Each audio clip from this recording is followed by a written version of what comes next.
Hi, hello, வணக்கம். நம்ம என்ன பார்க்க போறோம்னு பார்த்தீங்கன்னா, இப்போ 12த் புக்ல இருந்து பார்த்தீங்கன்னா, நிதி பொறியியல் டாபிக் தான் பார்க்க போறோம். இந்த புக்ல பார்த்தீங்கன்னா, ஒரு 40 பக்கம் கிட்டத்தட்ட அவ்வளோ இருக்கும்னு நெனைக்கிறேன். ஒரு லென்த்தா இருக்கும். நம்ம முக்கியமான டாபிக் மட்டும் எடுத்திருக்கோம். முக்கியமான டாபிக் மட்டும் எடுத்து ஷார்ட்கட்டா ஈஸியா பார்த்துடலாம். ஓகே. நிதி பொறியியல். நிதி பொறியியல் பத்தி அப்படின்னா, பொது நிதின்னு சொல்லுவாங்க. ஓகேங்களா? நிதி பொறியியல பொது நிதின்னு சொல்லுவாங்க. அந்த மாரி அதுக்கான வரையறைலாம் சிலர் சொல்லியிருக்காங்க. அது யாருன்னா ஸ்மித்து, டால்டன்லாம் அவங்க பார்த்தீங்கன்னா வரையறை சொல்லியிருப்பாங்க. டால்டன் என்ன சொல்றாரு பார்த்தீங்கன்னா, நிதி பொது நிதின்றத பார்த்தீங்கன்னா, அரசியலுக்கும், பொருளியலுக்கும் இடையே இருக்கிற எல்லைக்கோடு அப்படின்னு சொல்லியிருப்பாரு. ஓகேங்களா? அரசியலுக்கும், பொருளியலுக்கும் இடையே இருக்கிற எல்லைக்கோடு அப்படின்னு சொன்னவரு டால்டன். அது மாரி ஆடம் ஸ்மித் என்ன சொல்லியிருப்பாருன்னு பார்த்தீங்கன்னா, ஒரு வருவாய் இருக்கு பார்த்தீங்களா? அரசினோட வருவாய் மற்றும் செலவு இருக்கு பார்த்தீங்களா? அதோட இயல்பையும், கொள்கையும் ஆராய்வது தான் பொது நிதி அப்படின்னு சொன்னவரு ஆடம் ஸ்மித்து. வருவாய் மற்றும் செலவுகளின் இயல்பையும், கொள்கையும் ஆராய்வது தான் பொது நிதின்னு சொன்னவரு ஆடம் ஸ்மித். ஓகேங்களா? செலவுகளின் இயல்பையும், வருவாய் செலவுகளின் இயல்பையும், கொள்கையும் ஆராய்வது தான் பொது நிதி அப்படின்னு சொன்னவரு ஆடம் ஸ்மித்து. அந்த மாரி டால்டன் இன்னொரு கருத்து சொல்லியிருப்பாரு. பொது வருமானத்த பத்தி. டால்டன் வந்து பொது வருமானத்த பத்தி ஒரு கருத்து சொல்லியிருப்பாரு. அது என்னன்னா, குறுகிய மற்றும் பரந்த பொருளில் விளக்கப்படுவது தான் பொது வருமானம் அப்படின்னு சொன்னவரு டால்டன். பொது வருமானத்த குறுகிய மற்றும் பரந்த பொருளில் விளக்கப்படுவது அப்படின்னு சொன்னவரு டால்டன். அந்த மாரி ம் வரி பார்த்தீங்களா? வரி இருக்கு பார்த்தீங்களா? வரிய வந்து தண்டத் தொகை அல்லது சட்டப்பூர்வமான குற்றத்திற்காக விதிக்கப்படுவது அல்ல, விதிக்கப்படுவதில்லை அப்படின்னு சொன்னவர் வந்து டால்டன். சரிங்களா? டால்டன் என்ன சொன்னார் பார்த்தீங்கன்னா, டால்டனு வரி என்பது வந்து தண்டத் தொகை. அப்புறம் சட்டப்பூர்வமான குற்றத்திற்கு விதிக்கப்படுவதில்லை அப்படின்னு சொன்னவர் டால்டன். தண்டத் தொகைன்னு சொன்னாலே நம்ம டால்டன் தான் ஞாபகம் வருது. தண்டத் தொகை. ஓகேவா?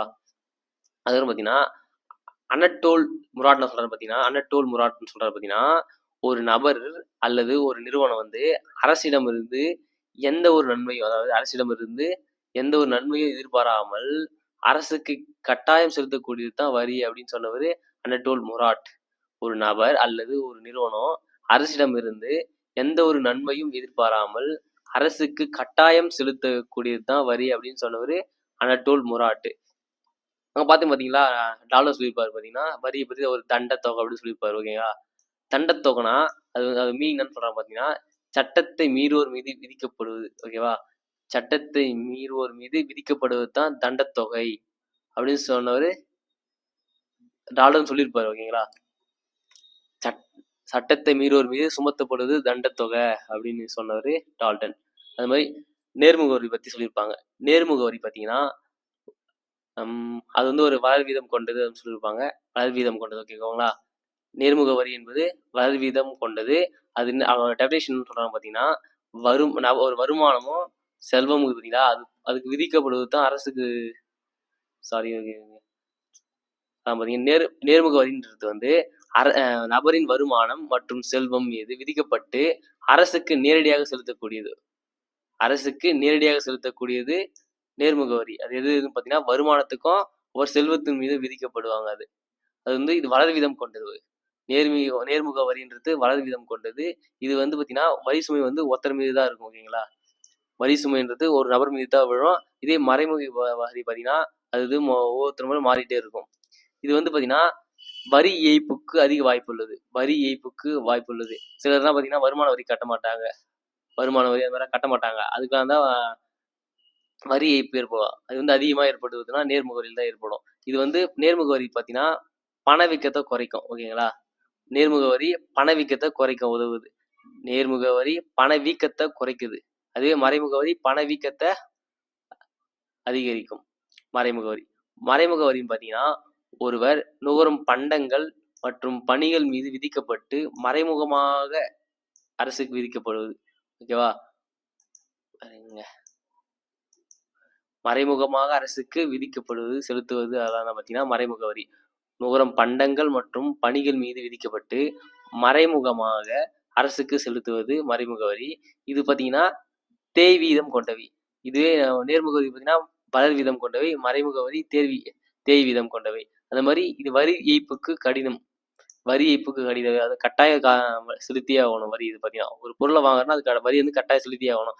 அதே மாரி பார்த்தீங்கன்னா, நேர்முக வரியில பார்த்தீங்கன்னா, செலுத்துவது கொஞ்சம் சிலர் கட்ட மாட்டாங்க. அது வந்து எளிமையா கட்டாம விட்டுடலாம். ஓகேங்களா?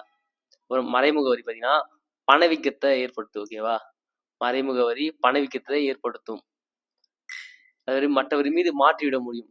மறைமுக வரியை மற்றவர் மீது மாற்றிவிட ஒரு உற்பத்தி செய்வாங்க, அவங்களும் கட்டலாம். விற்பனை செய்வாங்க, அவங்க கட்டலாம். அப்படி இல்லையா, வாங்குறாங்க பார்த்தீங்க, அவங்களும் கட்டலாம். அந்த மாதிரி மாறி மாறி கட்டலாம். யார் வேணாலும் கட்டலாம். பட்டு விருப்பம் இருக்கிறவங்க இப்போ யாராவது ஒருத்தர் கட்டி தான் ஆகணும். நான் அதை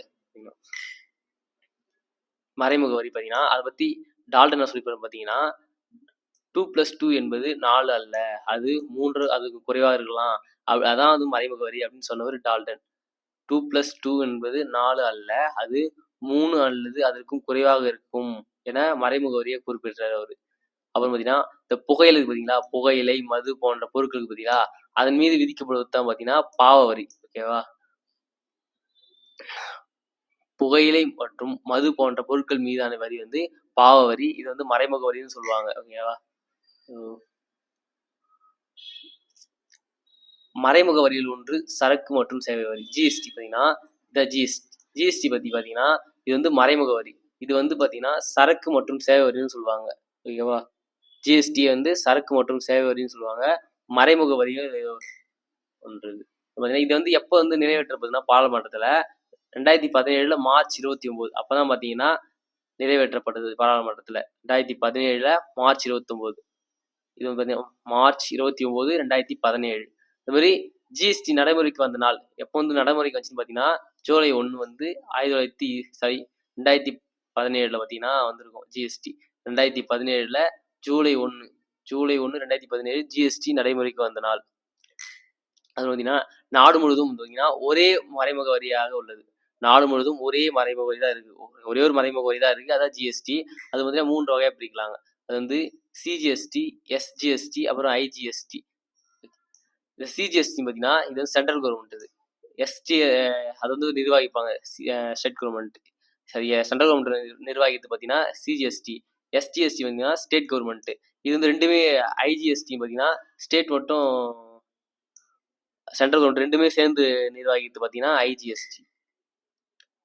அப்புறம் வாட் எனப்படும் பார்த்தீங்கன்னா அடித்தள விளைவில்லாத பல்முனை வரி.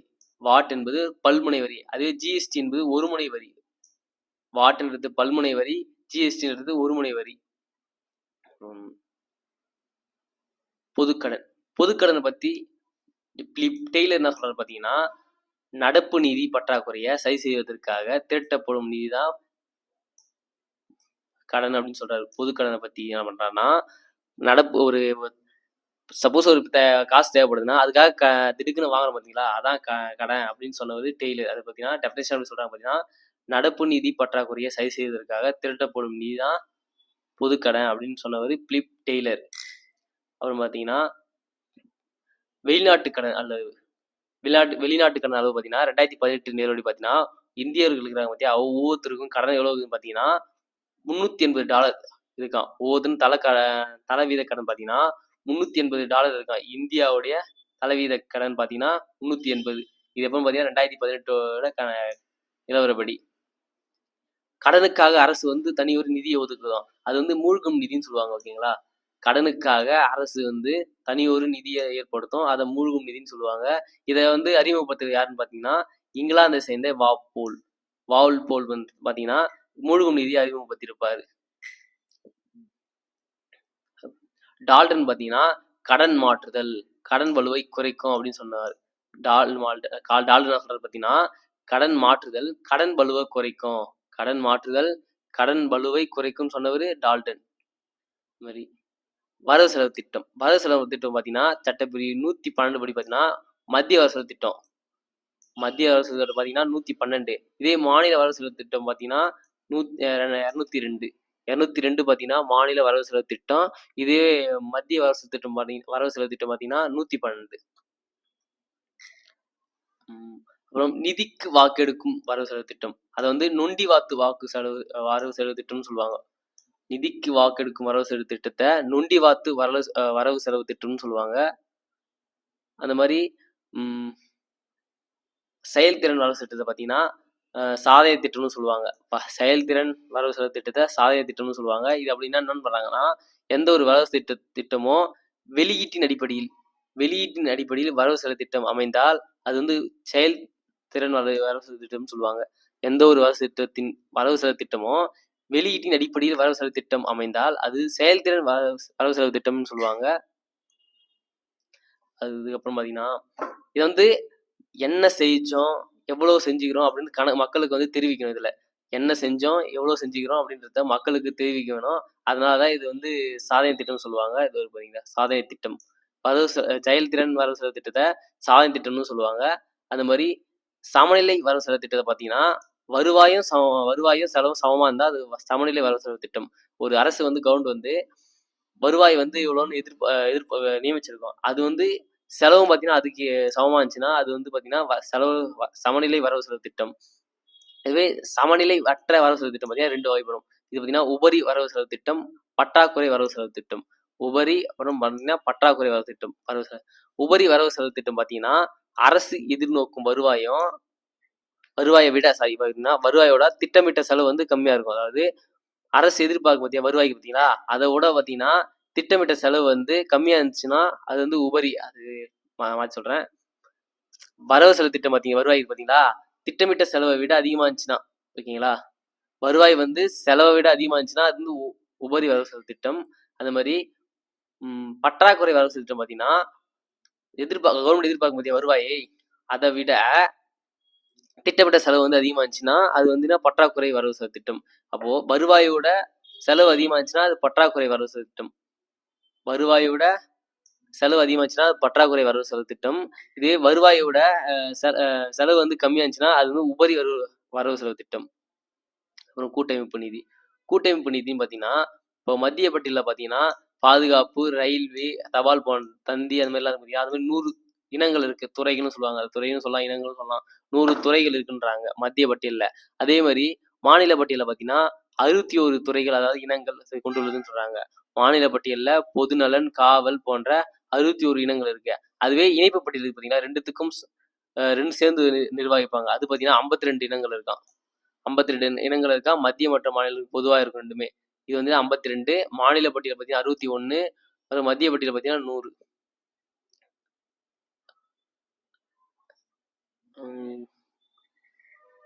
சரத்து 269 பார்த்தீங்கன்னா, மத்திய அரசால் விதிக்கப்பட்டு வரி பார்த்தீங்கன்னா மத்திய அரசால் விதிக்கப்பட்டு அதால மத்திய அரசாலே வசூலிக்கப்பட்டு மாநிலங்களுக்கு ஒதுக்கக்கூடிய வளங்கள் பார்த்தீங்கன்னா, சரத்து 269 சொல்லுது அப்படின்னு சொல்லுது.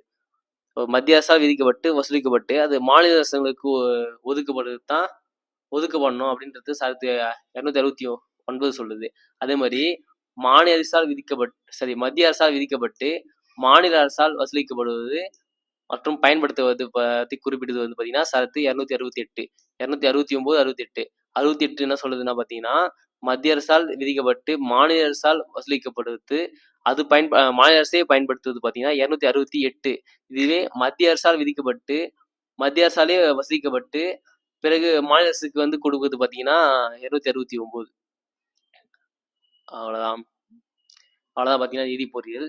நம்ம இந்த டாபிக் மட்டும் படிச்சாலே போதும் நிதி பொறியியல்ல. மேக்ஸிமம் இம்பார்ட்டன்ட் எல்லாத்தையும் எடுத்தாச்சு. ஓகேங்களா? தமிழன் டிஎன்பிஎஸ்சியை சப்ஸ்கிரைப் பண்ணுங்க. ஓகேங்களா? தேங்க்யூ.